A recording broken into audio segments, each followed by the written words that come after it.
Hi everyone, welcome to Right to the Top. I'm Adam. In today's video, we're going to start looking at how to create vocabulary chunks or groups for your words. Today we're going to look at vocabulary and collocations, and very specifically we're going to look at how to speak about work and income. Okay? And this is especially for those of you who are actively building an idea bank and you're collecting your vocabulary and you're putting them into categories and into groupings that will help you remember the words more easily. Now, it's also very important to remember, not only should you be studying vocabulary, like individual words, but you should also be working on collocations. These are very important if you want to increase your lexical resource score on these tests. Collocations are basically pairs or groups of words that naturally or often go together. They just work together. So for example, you don't do homework, so you don't make homework, you do homework. So do plus homework is a collocation. These two words naturally and often go together, okay, as an example. So today we're going to look at work and income. And there are a lot of different words you need to know in order to avoid repeating words. So again, if you're not sure what an idea bank is, there's a link up here that you can follow. And if you want to know how to avoid repeating words, there's a video for that as well you can look at. So let's start with worker, okay? And I'm giving you an example so you can apply this to all the different categories like health and education and technology, etc. So I see a lot of essays where people write worker, worker, worker, work, job. You have to try to get more variety of vocabulary in your writing, okay? That's how you're going to get the higher score. So other ways to say worker. Of course, is employee, which is the most common synonym that people use. You can talk about staff generally, and you can also talk about individuals as staff members instead of saying workers or employees. Personnel. Personnel basically means staff, and again, it's more about the collection of workers in the place. The breadwinner. This is more of a colloquialism. It's like a little bit more everyday casual language, but you can still use this in your academic writing.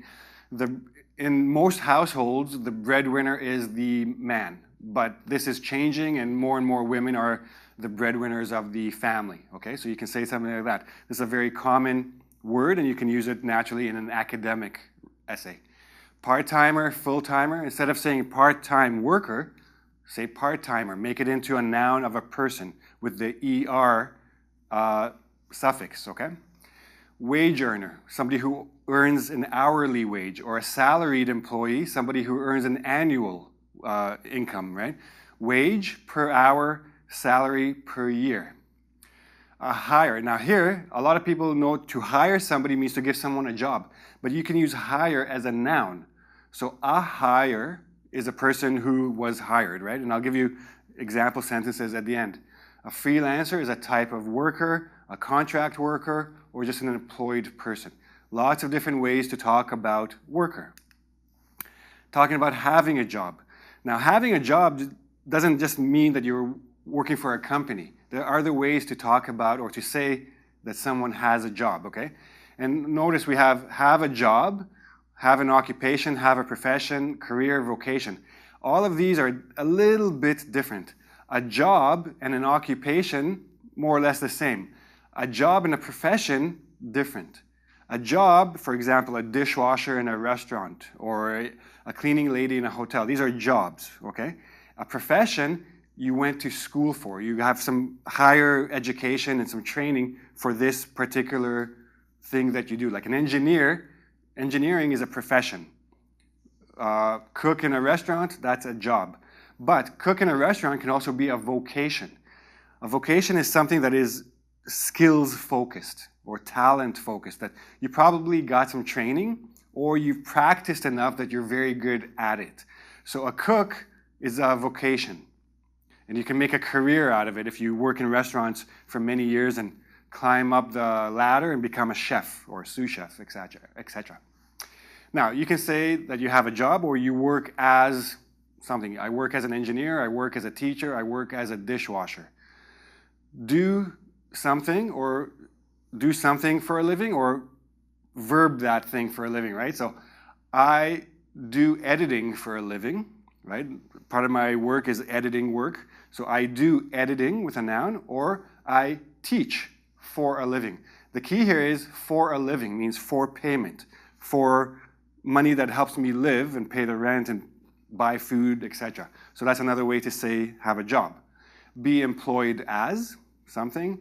Make money or earn money. Make a living, earn a living. We already mentioned that.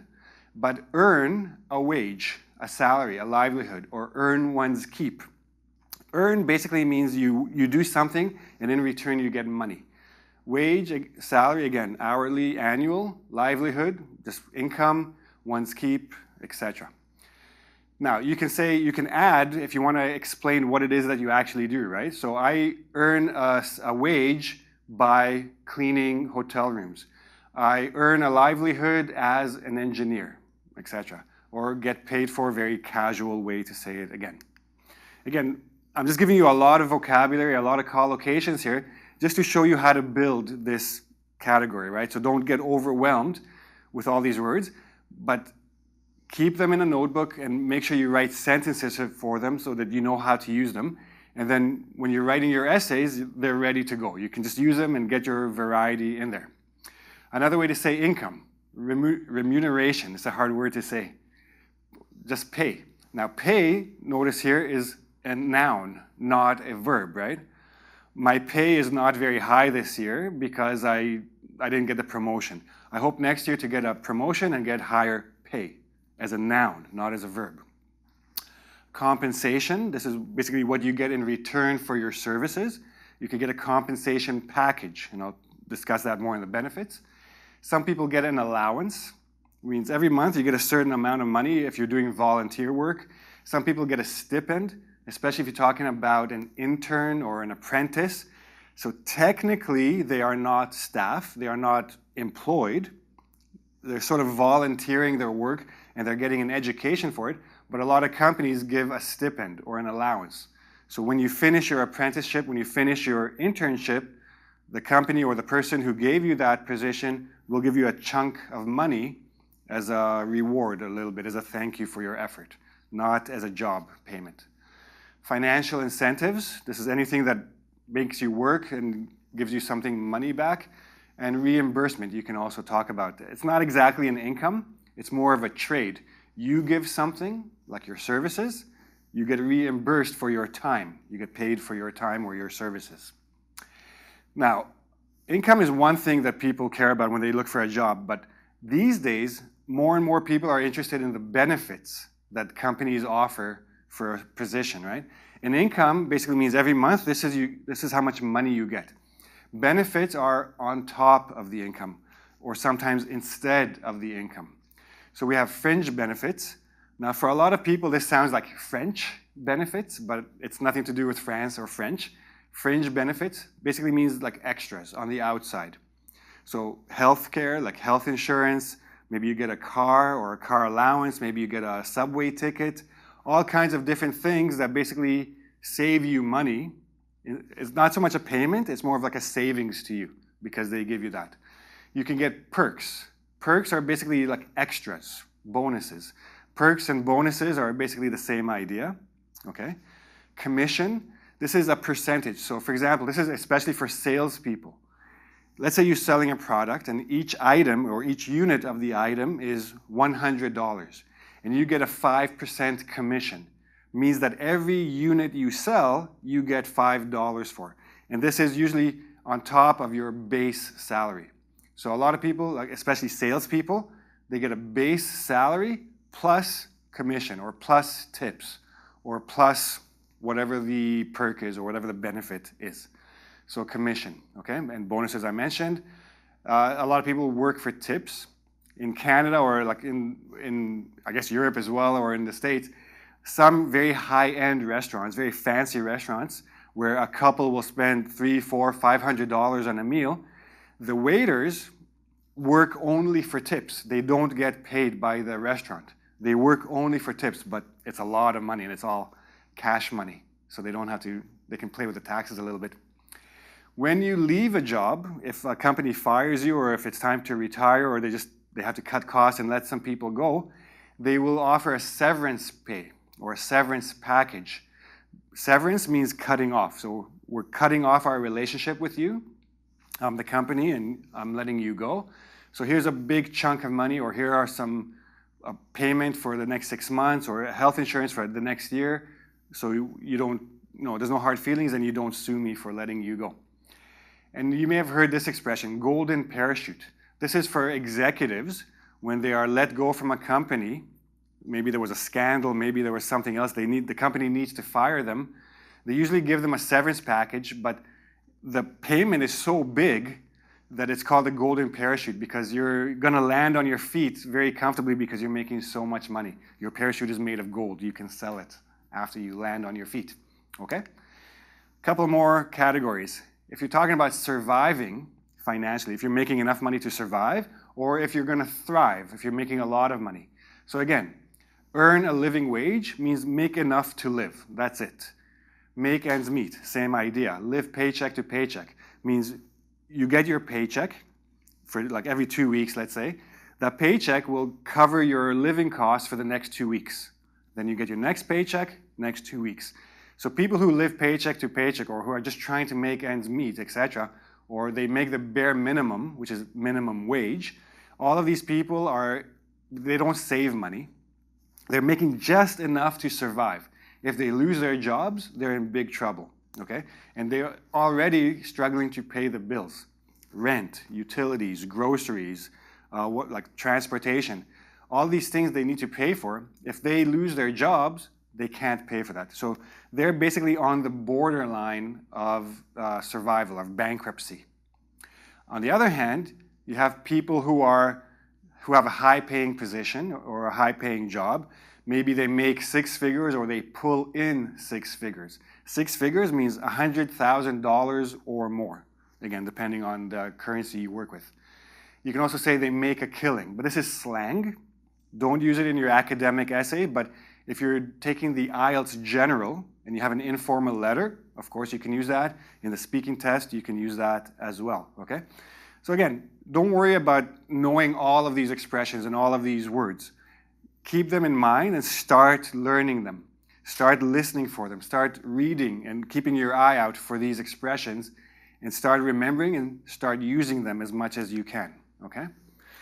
Oh, sorry, that was the second last one. One more. You can lose your job, or you can quit your job. If you're losing your job, means somebody else is doing it to you. That's why you'll notice that all of these collocations are in the passive form, except for the slang ones, and all of these are in active. Here, somebody else is doing it to you. Here, you're doing it yourself. Be fired or be let go. Bye-bye. Be laid off. Similar idea. The company tells you to leave, but that's because the economy is bad. They can't afford you. They might take you back later if you don't have another job, but who knows. To be made redundant, basically the company makes your position irrelevant. The company just doesn't need you anymore, and so you're asked to leave. Discharged, terminated. Basically, all of these mean fired or let go. Get the axe, get the pink slip, get sacked. These are all mean be fired in a slang, so don't use them in your academic essay. To quit, you can quit, just say, okay, bye-bye, I'm out of here. I don't want to work here anymore. But if you're in a high-level position, like a CEO or an executive somewhere, then you resign, okay? If you're in a middle-level or low-level job or position, then you just give notice. You go to your boss and say, I will be leaving in 2 weeks' time.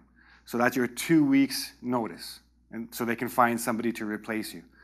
Step down, also from a very high position, like a CEO, president, etc. You step down, means you give up power.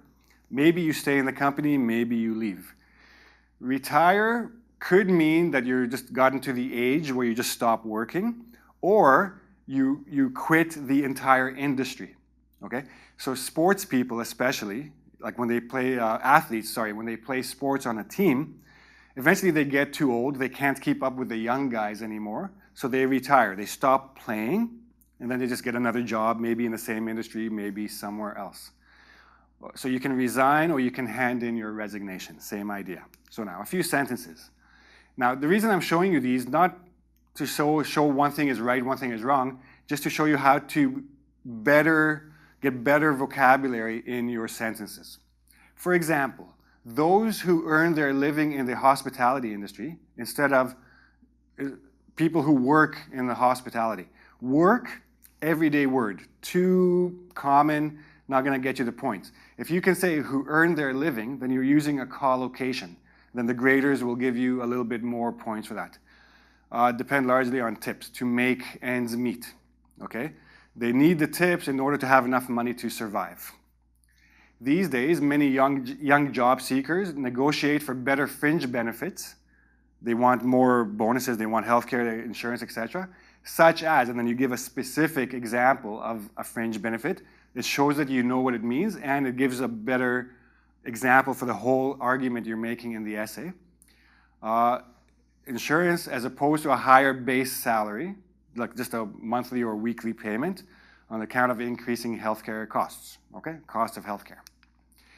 Many companies offer their personnel, instead of their workers, their employees, their personnel, just a better word, attractive perks, bonuses, extras, time off, etc., bonuses, results-based bonuses as incentive, as a motivation to work harder, right, to increase productivity. Economic downturns tend to hurt wage earners. Now, wage earners are the people who get paid by the hour, more than professionals. These are people who get a salary, right? So a wage earner works at McDonald's or a hotel or a car wash. A professional works for a big company and went to university, has a degree in something, okay? So you can talk about these two things as well. In a seniority system is one where the last person who got hired is the first person to be fired when the company needs to cut costs, okay? So in a seniority system, the last hires, and notice I'm using this as a noun here, the last hires, the last people to be hired, are usually the first to be laid off when cuts. Concurrently, the highest earners, the people making money, are often made redundant. They say, okay, we don't really need you anymore, so you can leave and we'll give you a nice severance package to leave, and the company saves money anyway, okay? So again, these are just examples. The key is for you to take all of these new words, all of these collocations and expressions, and use them in your own sentences. Don't force them into your writing.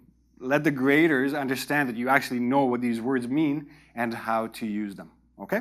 And that's it for today. I'll make more vocab videos. I know everybody likes these videos. You want more vocab. But if you have questions about this particular video, please ask me in the YouTube comment section. If you like the video, please give me a like. Don't forget to subscribe to my channel. And come back next week for a video about writing, grammar, vocab, whatever. Okay? I'll see you again then. Bye-bye.